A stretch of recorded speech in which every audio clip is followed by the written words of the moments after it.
आप सभी का हमारे चैनल एसएम नॉलेज हब पर बेहद स्वागत है। आज केंद्रीय विद्यालय संगठन ने एडमिशन की रजिस्ट्रेशन की जो विंडो है ओपन कर दी है। क्लास 1 और बाल बाटिका 1 और 3 के लिए आज से रजिस्ट्रेशन स्टार्ट हो रहे हैं। तो आप सभी को मैं आज ओवरव्यू करवा देती हूँ क्या क्या डॉक्यूमेंट आपको at the time of registration लेके बैठने हैं और कहाँ से आपको रजिस्ट्रेशन करना है।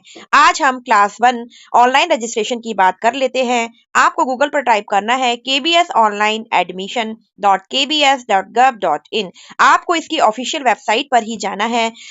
जैसे ही आप इसकी ऑफिशियल वेबसाइट पर आएंगे आपको इस तरीके से विंडो नजर आएगी, जहां पर लिखा हुआ है कि शैक्षणिक सत्र 2025-26 में भारत के केंद्रीय विद्यालयों में कक्षा 1 में प्रवेश के लिए रजिस्ट्रेशन। तो आपको सबसे पहले सारी इंस्ट्रक्शंस भी काफी अच्छे से केयरफुली रीड करनी है और उसके बाद ही बच्चे के रजिस्ट्रेशन को स्टार्ट करना है। आज आप चाहे तो अभी 1-2 दिन का समय ले सकते हैं। आज से रजिस्ट्रेशन स्टार्ट हुए हैं। पहले सारी प्रक्रिया को अच्छी प्रकार से समझ लें और उसके बाद ही बच्चे का रजिस्ट्रेशन फॉर्म को फिल करें। तो मैं आपको सारे जो इंस्ट्रक्शंस हैं कंप्लीट आपको पढ़ के बता देती हूँ। जैसे ही आप क्लिक हियर टू रजिस्ट्रेशन करेंगे, यहाँ पर आपको सबसे पहले देखना है कि लैंग्वेज इंग्लिश और हिंदी दोनों ही भाषाओं में आप इंस्ट्रक्शंस को अच्छी प्रकार से रीड कर सकते हैं। आज 7 मार्च 2025 सुबह 10 बजे से रजिस्ट्रेशन की विंडो ओपन हो चुकी है और जो मैंने अभी वेबसाइट ओपन करी है यहाँ से क्लास 1 के रजिस्ट्रेशन किए जाएंगे। बाल बाटिका 1 और 3 के लिए ऑनलाइन पोर्टल अलग से लॉन्च किया गया है, जो मैं आपको नेक्स्ट वीडियो में समझा दूंगी। तो जनरल इंस्ट्रक्शंस जनरली सभी के लिए एक जैसे ही रहते हैं, जो कि मैं आपको आज पढ़ के बता देती हूँ और आने वाली वीडियो में आपको फॉर्म भी फिल करना बताऊंगी कि किस प्रकार से रजिस्ट्रेशन को करना है। तो सबसे पहले पॉइंट में अगर हम देखें तो लिखा हुआ है कि केंद्रीय विद्यालय ने एकेडमिक सेशन 2025-26 क्लास 1 के लिए जो रजिस्ट्रेशन का ऑनलाइन पोर्टल है वह स्टार्ट कर दिया है। रजिस्ट्रेशन करने से पहले आप सभी को जो इंस्ट्रक्शंस है वह अच्छे से समझ लेनी है। तो आपको सबसे पहले यह देखना है कि आपको इसकी ऑफिशियल वेबसाइट पर ही आना है, किसी गलत वेबसाइट से आपको रजिस्ट्रेशन नहीं कर लेना है। तो आपको फर्स्ट पॉइंट यह हो गया। और आपको यह एडवाइस किया जाता है कि जब आप रजिस्ट्रेशन करने बैठें तो आपके पास में एक वैलिड मोबाइल नंबर होना चाहिए विद इंडियन सिम कार्ड, जिसके थ्रू आपके मोबाइल नंबर पर एक ओटीपी आएगा और आपका जो रजिस्ट्रेशन है वह कंप्लीट होगा। एक वैलिड ईमेल आईडी आपको चाहिए।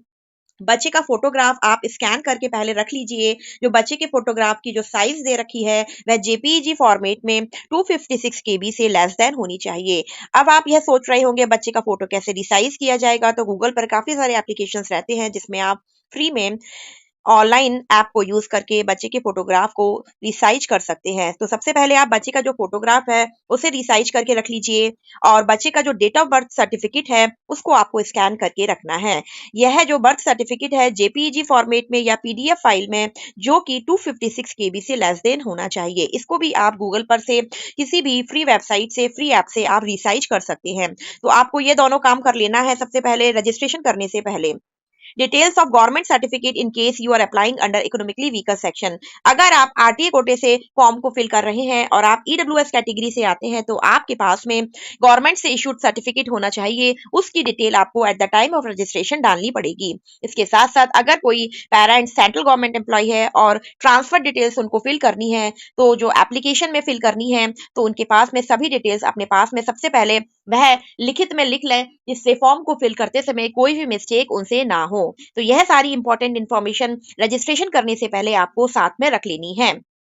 उसके बाद में आपको सबसे पहले लॉगिन कोड जनरेट करना पड़ेगा। जब भी हम किसी वेबसाइट पर या किसी भी स्कूल का फॉर्म फिल करते हैं तो सबसे पहले हमें उसमें लॉगिन जनरेट करना पड़ता है, जिसमें बेसिक सी डिटेल्स आपसे पूछी जाएगी और वह डिटेल्स आप ध्यानपूर्वक फिल करिएगा, क्योंकि एक बार लॉगिन क्रिएट हो गया तो जो उसमें डिटेल फिल हो गई वही डिटेल आगे जब आप फॉर्म को फिल करेंगे ऑटोमेटिकली फिल्ड आएगी। तो जब आप रजिस्ट्रेशन के लिए सबसे पहले लॉगिन कोड जनरेट करेंगे तो उसमें बेसिक सी डिटेल्स फिल करके आपके मोबाइल पर ओटीपी आएगा और उसके बाद में वह पुट कर लेने के बाद में लॉगिन कोड जनरेट हो जाएगा।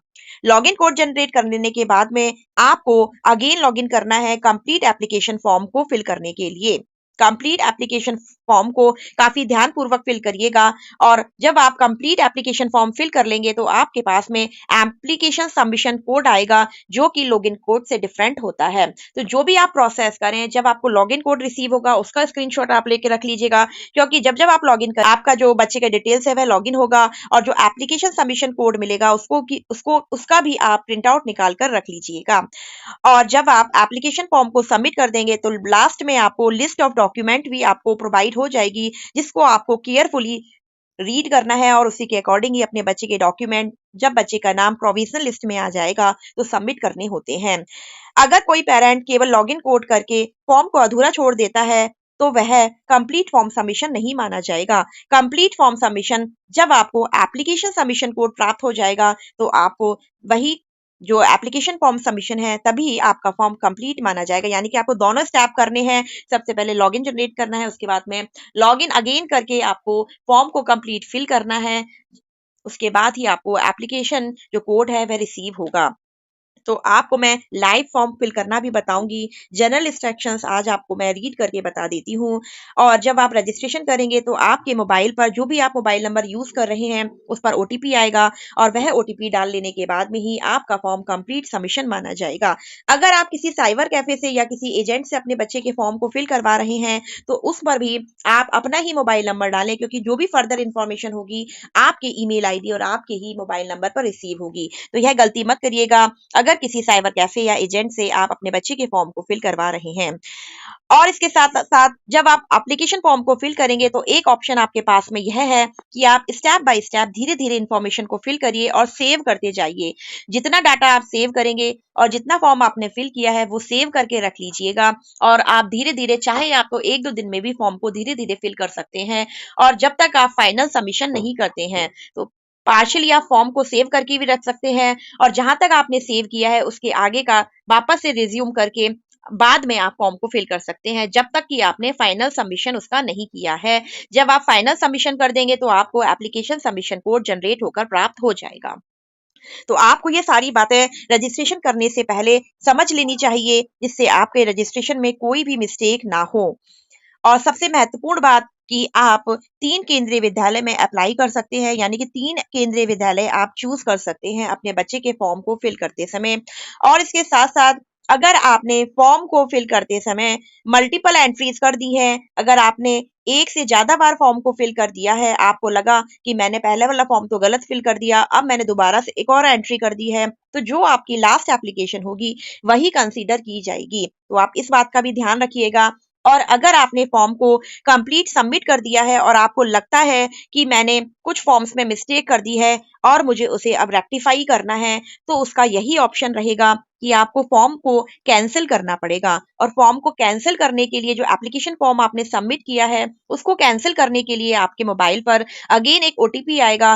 वह ओटीपी डालकर आप फॉर्म को कैंसिल कर पाएंगे, और कैंसिल करने के बाद ही जैसे ही आपने जो डिटेल सबमिट करी थी वह आपकी नल हो जाएगी और आप दोबारा से फिर रजिस्ट्रेशन फॉर्म को फिल कर सकते हैं। तो यह सारी बहुत इंपॉर्टेंट बातें हैं, आपको रजिस्ट्रेशन करने से पहले ध्यानपूर्वक समझ लेनी चाहिए, क्योंकि अगर आपने गलत डिटेल फिल करी और आपने अधूरा फॉर्म फिल किया तो भी आपके बच्चे का नाम अगर आ जाएगा और इनकम्प्लीट डिटेल से आप डॉक्यूमेंट्स लेकर जाएंगे तो आपके बच्चे के एडमिशन को रिजेक्ट कर दिया जाएगा। तो आप बहुत सारी इंपॉर्टेंट बातें हैं, पॉइंट टू पॉइंट समझ लीजिए।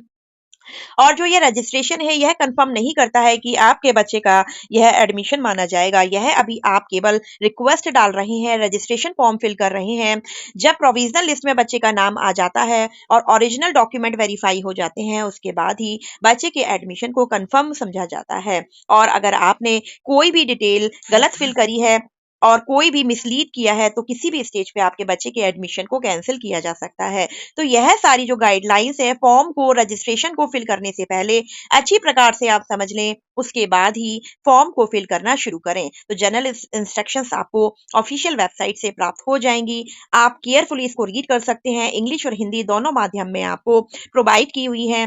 तो सबसे पहले आपको अपना यूजर क्रिएट करना होगा। यूजर क्रिएट करने के बाद में कंप्लीट एप्लीकेशन फॉर्म आप स्टेप बाय स्टेप फिल करते जाएंगे। आप चाहें तो धीरे धीरे फिल कर सकते हैं और सेव कर सकते हैं डाटा जब तक आप फाइनल सबमिशन नहीं करते हैं। तो इन सारी इंस्ट्रक्शंस को आप ध्यान रखिए और लाइव में फॉर्म को फिल करना भी आपको बता दूंगी। इसी के साथ अगर आपने एसएम नॉलेज हब को अभी तक सब्सक्राइब नहीं किया है तो आज ही सब्सक्राइब कर लें। केंद्रीय विद्यालय एडमिशन से संबंधित कंप्लीट वीडियोस आपको हमारे चैनल के माध्यम से प्राप्त हो जाएंगी। बेल आइकन अवश्य प्रेस करें जिससे कोई भी आने वाली वीडियोस का नोटिफिकेशन आपसे छूट ना जाए। इसी के साथ हम नेक्स्ट वीडियो में मिलते हैं और अधिक जानकारी के साथ में। Thank you.